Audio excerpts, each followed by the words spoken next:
I'm Heba Shunbo and welcome to Mommy's Happy Hour. If you're joining us for the first time, you might have already guessed it. Yes, this is a show about all things motherhood related. I'm joined every other Wednesday by mothers, friends, and occasionally my husband to talk about our journey as parents. Because I expected motherhood to be nothing less than the most perfect and happy at all times journey. Boy, was I wrong. Hands down, it is the most challenging thing I've done to date. So, say hello to Cindy, who dialed in all the way from Phoenix, Arizona. She's a single mom, and we talked about how she coped with working from home and one of the unexpected consequences she experienced during the COVID lockdown last year, losing some of her friends. Plus, she had to deal with the mental health impact on her daughter as a result of her isolation from social life, which, quite frankly, doesn't seem to be going away anytime soon in 2021. And of course, it wouldn't be Mommy's Happy Hour if we didn't talk about Cindy's dating life. A little bit, at least. How is the dating scene for you? Horrid. Is it? Do you think? I hate it. I've met some great people online. I really have. Like, wow, cool people. I've never met such a handful at the same time at this age. Is men do not do self-reflection, or maybe they feel like there's just so many women out there, but I really don't think it's that they don't reflect. And I have met 3 people that you can tell what kind of past they've had because they're literally emotionally unavailable. Okay. And they do things like, I had one great connection just recently in December, which it's so hard to find, and this guy was great and he pursued me. And he even said in the beginning, he goes, when I go and do my things, I go silent. And I'm like, well, that's not healthy. And that's not what you should be doing at this point in time in a new relationship, But, I think I heard from him a week ago. And I think 2 days ago, I went, it's done. How do you even, why So you had a ghost? connection with him, and then what happened? You mean he kind of Just trail, they trail off. They don't respond, nothing. Oh, God. Yeah. Yeah. It happens a lot. So you meet these people online on dating websites? Yeah. Okay. Yeah, it's pretty tough. It seems like a lot of people I know that are kind of in their 40s, they always say it's really tough to meet people. Well, we have a common friend who's still single, and he's close to 50. But do you think the fact that you're a single mother and you have a daughter, does that have an impact? Or are the men that you're seeing and dating also are divorced with, kids? Yeah, they're divorced with kids. I think my challenge is the ones that are divorced with kids that are still in school are younger than I am. Okay. So I'm 50 because I was like you. I was 41 when I had my daughter. So now my daughter's 9. She's still in school. I'm still enjoying having a young daughter, but people at the age of 50 are putting their kids into college. Yeah, I know. They don't want to do it again, And I'm like, there's nothing to do again. She has a fabulous father, but I'm not going to be able to up and go and take a vacation life that they want me to do or something. Like, it's just sort of that, and then on the other side, if I find guys that are my age, which I look young for my age, and they're attracted to me, I'm still 6 or 7 years older than them. Yeah, which isn't a bad thing, is it? Yeah, kind of. Yeah, I mean, you got to find the right guy because you don't know. Like, look, I mean, I just think that men are a little bit more superficial, So I want them to look at me in a serious context, to be attracted to me and not see me as some old lady. And maybe that's in my head. By the way, I know how you feel because I feel it's in my head too. My husband's 4 years younger than me. And I'm like, now that I'm a little bit older, it makes me feel a little better. But because I kind of want to act like I'm his age. So I'm like, I'm not 44, I'm 40. He just turned 40. I'm like, so young. Like, it's like, I know what when you're saying about being older as a parent. Yeah, it's like, by the way, that's for the first, up until now, but much less so now, the first year, that's all I fucking did was calculate my age based on my children's milestones. Like, when they go to school, I'll be this. When they graduate from high school, I'll be this. And I'm thinking, I'm like at least 10 years older than most of the mothers. So I'm thinking, how the hell am I going to do this? And yeah, and We're in the same boat. it made me feel much worse, by the way. The first, and everybody said, because before that, everybody's like, it's so great to have kids when you're older. After that, I was like, you know what? Everybody can go fuck themselves because that's not true. I wish I had mine 5 years younger than 41. Yeah. But it is what it is. But yeah, no, it really made me kind of depressed. It's kind of lonely, man, because I have my friends that are all like 40 and have kids Campbell's age, they're all our kids play together. They're like, but Cindy, you look young. I'm like, but I'm not, like I'm not young.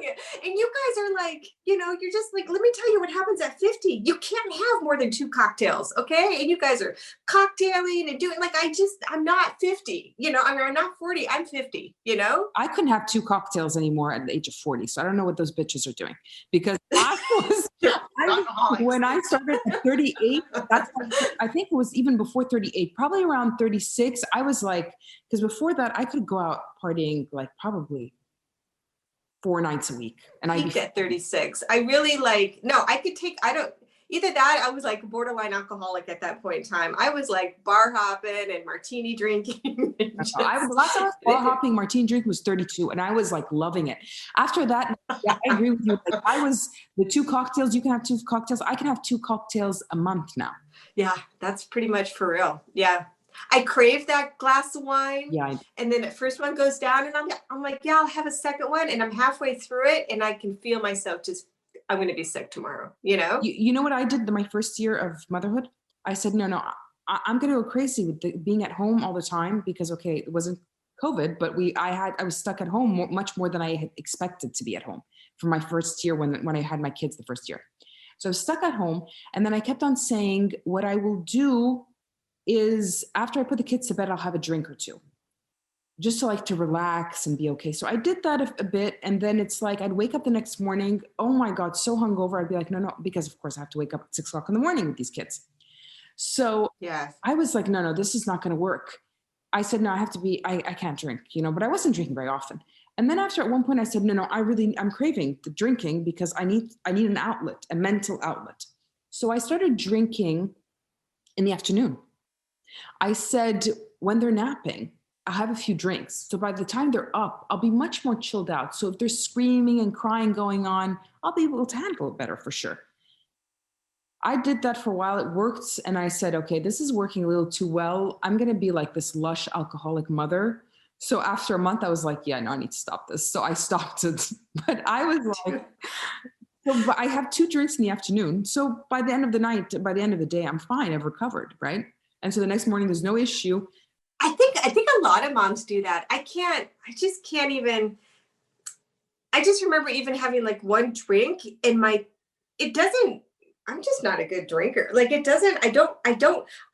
get less patient after even 1 drink than I do if I haven't, like I literally can't drink when I'm around my daughter. Like I just don't enjoy being a mom, Yeah, I know what you mean. I go through phases though. Like I don't drink very much anymore. I rarely drink. But like the week before Thanksgiving, I was like, you know what? I'm like cooped up. I can't take it anymore. I need a few drinks. That's true. So yeah, there's times. Yeah. The week before Thanksgiving, every week I have a few drinks. So it's been fun, but now the party's over. Christmas is over. New Year's Eve is over. I have no excuse to drink anymore. And I need to, be sober for 2021. Go green. Eat a lot of greens. I don't know. That's my motto right now is I'm just trying to do. I had my smoothie this morning. It's not a smoothie, it's a juice. I don't like smoothies, but I'm just eating more greens and trying to get slender from it.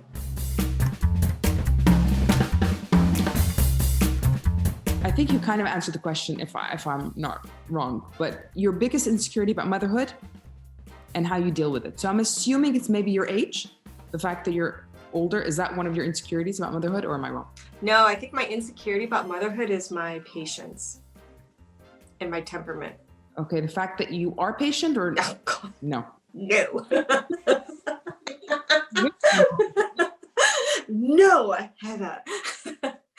What are you not patient about? Just like the regular, like little things that you have to do all day long? When I'm an anxious person, so when I start to feel overwhelmed, I am going to, like let's say I'm busy doing something and I'm right about to put this little piece on top of a piece, so I'm concentrating really hard, but deep down, I'm stressed because I know if I don't get that piece on top of this piece, in my mind, everything's going to be bad.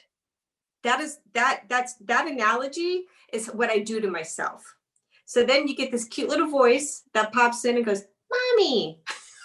Yeah. So you're a perfectionist. I guess that's what it is. I don't know. I've never looked at it like this, but for no fucking reason, I'll look at her and go, "Yeah, well, what?" And I'm like, I've been blessed with a child that is so well behaved, so sweet. And the only thing I have to do is chill out and relax and be with her and teach her that love from her mom is unconditional. And that I thank COVID for that, because I really do.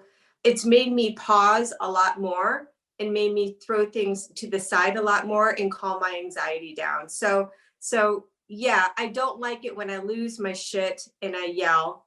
And I don't like it when I lose my shit and I yell at people in public, because I've done that too. You get a guy at a gas station, and if you get me some dude that's gonna look at me like I'm a stupid white girl that's helpless or whatever, and roll their eyes at me, I'll trigger. I mean, I just get out and just be like, "You got a problem," So that's my biggest insecurity. Well, I read this one quote about perfection, and actually, I just dug it up and I wanted to tell you about it. Okay. As perfection is the destination, excellence is the journey. I think a lot of us, we do that, and I completely get you, because I feel like I'm always like, I always try to see the end result. Like I'm always waiting for the kids to go to bed so I can relax. Me too. Kind of just relaxing and chilling out and just enjoying the day. So I do that all the time now. Now I'll always be like, I make it a point that every Friday, because our weekends are Friday and Saturday, I always make it a point that on the weekends, I'm just going to chill out and do nothing, because I can be a little bit all over. Like I do so many things that I find that I'm always trying to do even more. So that to take one day off completely is like, for me, like used to be like, no way. It's like a bit of a nightmare. So I try to now like enjoy the day with them, Yeah, because you know what? There's a comment that my aunt says, and I have this aunt who is top to bottom beautiful, still wears heels, still has makeup on, and she's not related. She's marriage related. Like she's just gorgeous. She's Scottish. She's just pretty. But she's like, I always regret never getting in the pool with my kids because I didn't want to mess up my hair. Yeah, that's true. I can relate to that. Right? But it's just like, it's stuff like that where it's like, you know what? I don't want her. I want her, because the more I jump in the pool, so to speak, the more I'm going to teach her how to let life go and be less anxious. Yeah. So that's what I want for her, so I have to unwind myself to be better as a person and be better for her. Yeah, I know what you mean, because even though we find that the anxiety maybe makes us more productive or does something good for us, it doesn't really. And because you actually feel like you don't want your kids to be like anxious. It's a bit of a useless emotion. It is. Yeah, it is. So we have stronger fight or flight. So when shit goes sideways, we'll be the first one to be like, trying to survive it,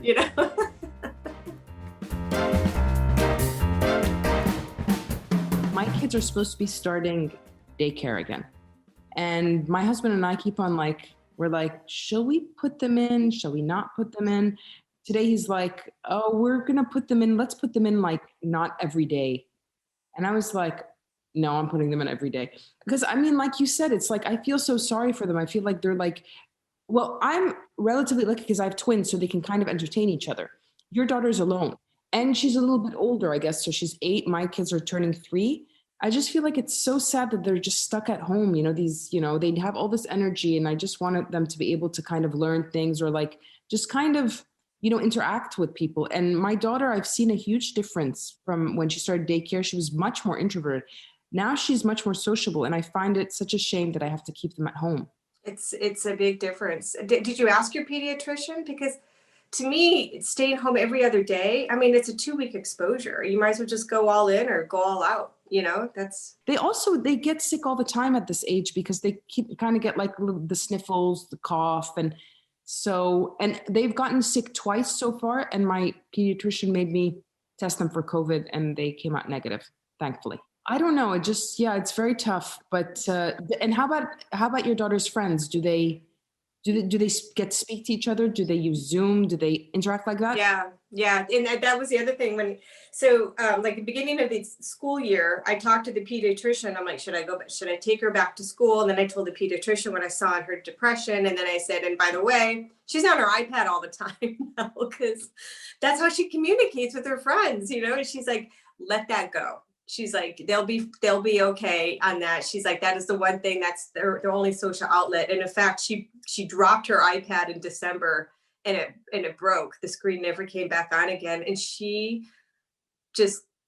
it was like her boyfriend broke up with her. She was just heartbroken over it. She's like, how am I going to communicate with my friends? So I had to get her a new one. At the beginning, when the lockdown happened and they closed the daycare, and I think they finally closed it, I think in March or April. They closed it in April here. And they were at home and we had the schedule and like, they're going to do 30 minutes of this and 30 minutes and like trying to keep them away from TV and all of that. Yeah, that didn't work. That worked for like a total of 2 days, if that. And then they were like glued to the screen, glued to all sorts of screens, the TV, the laptop, the iPad. I was like, no, hell no. I was like, and I think the mental health thing was for all of us, not only kids. I mean, I was like so depressed at the beginning. It was like, just like, I can't believe we're like stuck and, you can't. Yeah, and then all the bad things going around, the riots and it's just like, it just felt like mankind in and of itself is mentally imploding, It was a real shit show in 2020. And yeah, having said that, I don't know, 2021 didn't start out so well either.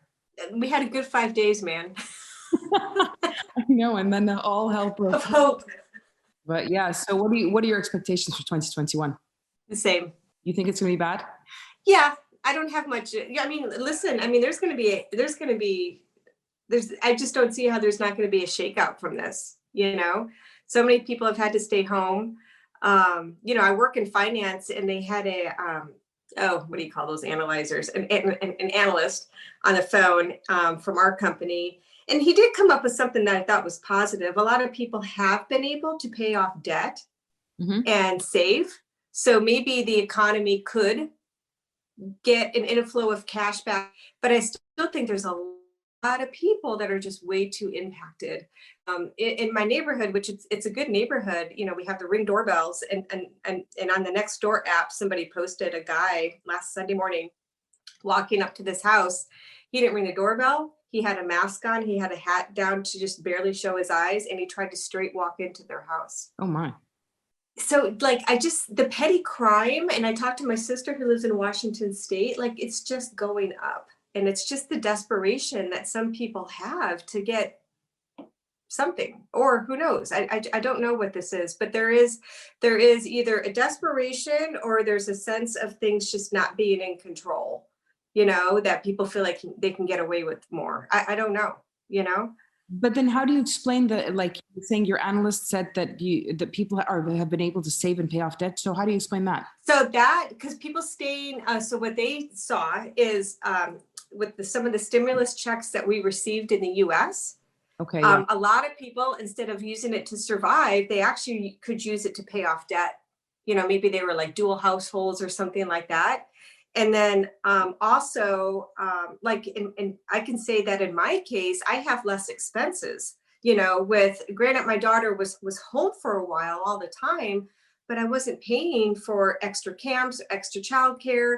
Even I travel for a living. I didn't have to pay for my pet sitters anymore, so I had I did save more money, that was a positive. Yeah, definitely. I cooked more. True. Yeah, we all did. Everybody tried to cook more. Yeah, I got lazy at one point. I got lazy and slightly depressed. I was like, I'm not cooking. And I gained a lot of weight though at the beginning, the first few Yeah, months. I gained 10 pounds. Yeah. Oh my God. I got a glimpse of myself in the summer. My bathing suit, my fat bathing suit after I gave birth didn't fit in me. And I was like, oh my God, I'm fatter than I was after I gave birth. So was I. I was like, I stepped on the scale and I'm like, surely I don't weigh this much. And I was like, I was at my friend's house. So I went and bought a scale. I've never owned a scale in my life. And I stepped on it and I was like, what? I mean, I was the same weight as post baby. Oh my God, I was too.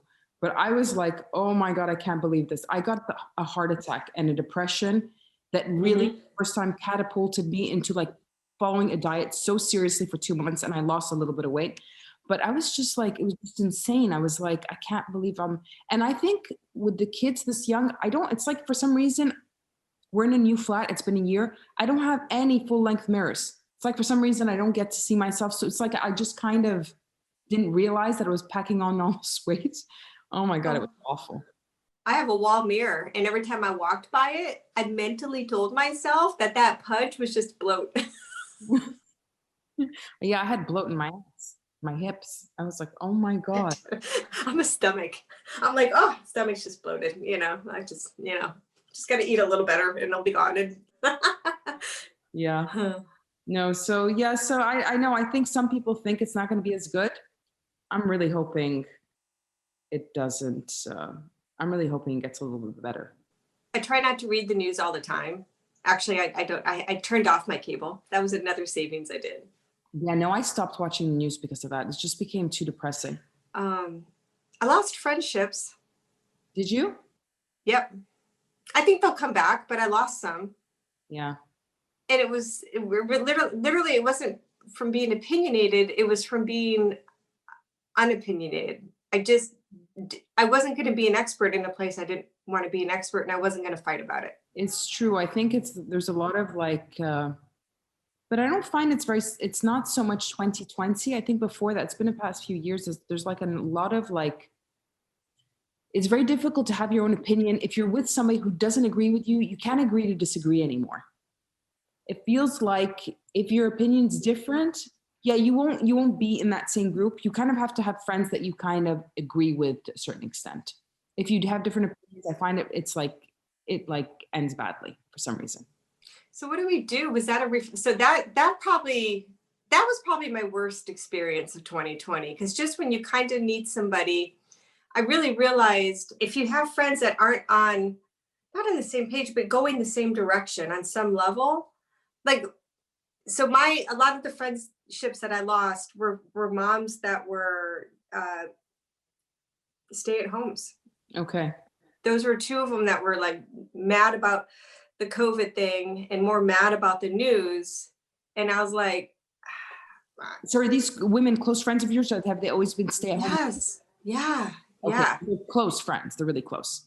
yeah, 20 years. What was what was the issue? I mean, the fact that, Yeah, so the one friend, I just, if I can say, I feel like she's just not happy. She's never worked for the past 10 or 15 years, has a child that's becoming in high school, so less and less dependent. She's so smart and then her I feel like her identity is lost a little bit. And then she did experience some health issues a little bit ago. And so I buzz along just busy, you know. And the one thing that I rely on her a lot for her opinion, because I think she's got a good value add, but they really kind of went down the funnel of what a bad person Trump is. And right or wrong, like, that's cool, but it became a little bit, it seemed that it was a little bit too much to be so emotionally tied into somebody that I told her is going to be gone in 6 months. And she grew up in Iran, and she was convinced that he was a dictator. And I'm like, well, but we don't have a dictatorship government. so I always felt like after we would have discussions and I'd be like, okay, she feels better. I kind of, but really and truly, I think she was getting more and more mad at me because I wasn't getting on her boat. And I go, and I don't care. I just don't care right now. Like to me, all this stuff is a wave. And it's really a big wave right now, but it's going to go down. And so, and she was, you don't care. And that was it.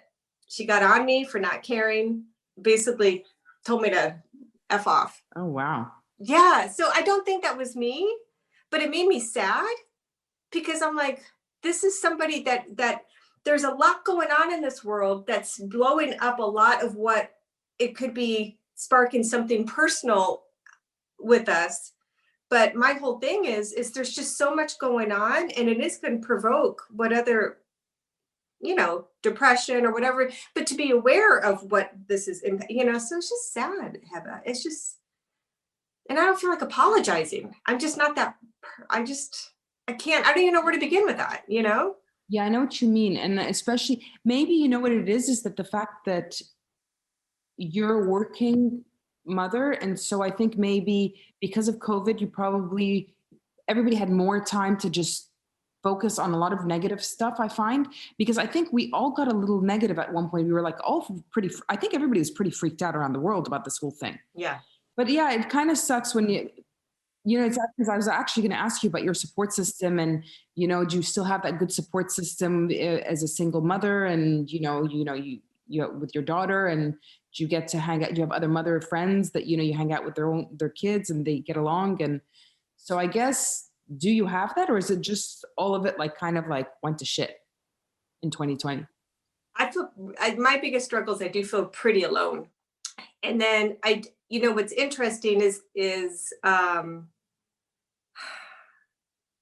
think I do have some pretty good friends. I think I haven't paid enough attention to see, but I had one friend that's kind of a newer friend, and she's this very sweet person. And she was like, you could always live here, like when we talk about worst case scenarios, because I'm a worst case scenario, and that's just because I'm a single mom and I go like this. But no, Hannah, I really don't. I've actually, for the first time in my life, I want to get married. I would love a connection, which I've always wanted to be married, but now I just look at it like, no, I really want a feeling of like family with somebody. Like I really do. And it's not like marriage, like, oh, we're in love and it's going to be love for the rest of our life. No, I want somebody I can count on. Yeah, I know what you mean. I mean, I felt that was the biggest difference 2020, that the fact that my husband and I were stuck with each other, we got much closer, I think, because Wow. Because it is true. You do feel, I mean, at that point, you don't have that outlet as much. So you like friends and family and all. I mean, it's more like, you and your husband and your kids. So yeah, I think we got closer. And I can imagine that for you, like, especially if you're having a fallout with a close friend of yours that you've been friends with for 20 years, that could be really difficult in such a hard time too. I mean, we already have that mental health issue. I think 2020 was really tough on our emotional and mental side. And I think having to deal with that, because I know I've dealt with these breakups with friends, with girlfriends, and it's just heartbreaking because you find that it's actually funny because it's the little things that break that friendship. I mean, I've had sounds like a small thing in the end of the day. It's like you guys disagree on whatever politics. But I had that kind of thing too with a girlfriend of mine. And it just I was like, I can't believe we've been friends for 30 years. And just that is just gone. We're not friends. I mean, I hope you guys make up, but because it is tough when you have history with a girl and with a friend, it just feels it feels a little bit more personal against you really question, you're like, did I really do something wrong? But I'm like, no, we didn't. And I don't think she did anything wrong. I'm not going to look at it like that. I just think that we're different. And I guess it finally got to the point where that difference is, I just can't go where she wants to go. I can't go there to survive time-wise. There's many reasons I don't want to go there.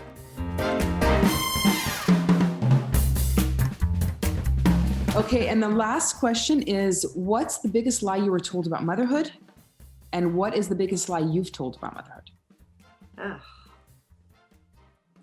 I don't, I'm going to rewind. I don't think I'd lie about it.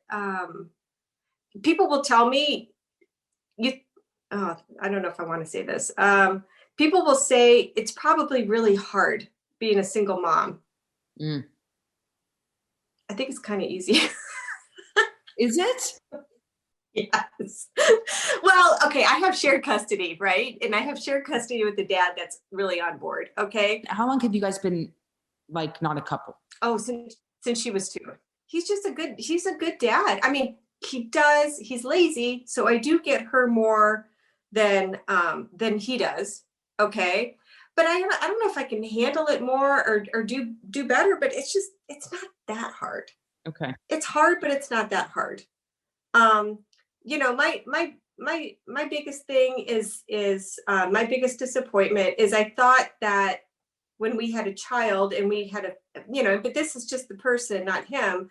I thought that when you have children and you have a family, that there would always be love, so to speak, and like this happy family sense. And it's not. Yeah, very hard. You got to work hard at it. It just, you're not entitled to anything. And she's not supposed to give me anything. And so I don't know, I'm going to try my best to have a good career, but there are times when I just can't do it. And you know what? I'm still lucky. I don't know, so there hasn't been too much of a disappointment. Your body does not come back. I mean, some people told me that. They're like, oh, you'll drop the weight again. No, I was always small. I weighed 115 before I had her, and I'll never weigh that again, so. Really? Yeah. I'm doing a 12-week challenge this year. So I'm going to Okay. my butt and work out. Well, not to overdo it, obviously, because I don't have the time to work out 4 or 5 days a week. But I'll work out 3 days a week, and I'm going to fix my diet a bit, and I'll let you know if my body gets back into shape. Let me know. Okay. But the biggest challenge I have is putting her first more. You can't have the big career. And then I need to, at this age, I need to get her into soccer. I need to get her into programs. I need to put more into her. And that's where I struggle the most. So there's no support to help you with that. It's just, I don't know how these parents that have their kids into absolutely everything get it all done. That's my biggest challenge. But yeah, I'm sure you're doing a great job. And thank you for taking the time for this. Thank you for having me. I enjoy this a lot. Thanks for joining me and Cindy on Mommy's Happy Hour this week. I'm Heba Shunbo, and our producer is Chirag Desai. You can find the show in your favorite podcast player and connect with me on Instagram at Mommy's Happy Hour or Heba Shunbo. Can't wait to join you again in 2 weeks. I have so many more fun and interesting guests coming up on the show. So stay tuned. See you soon.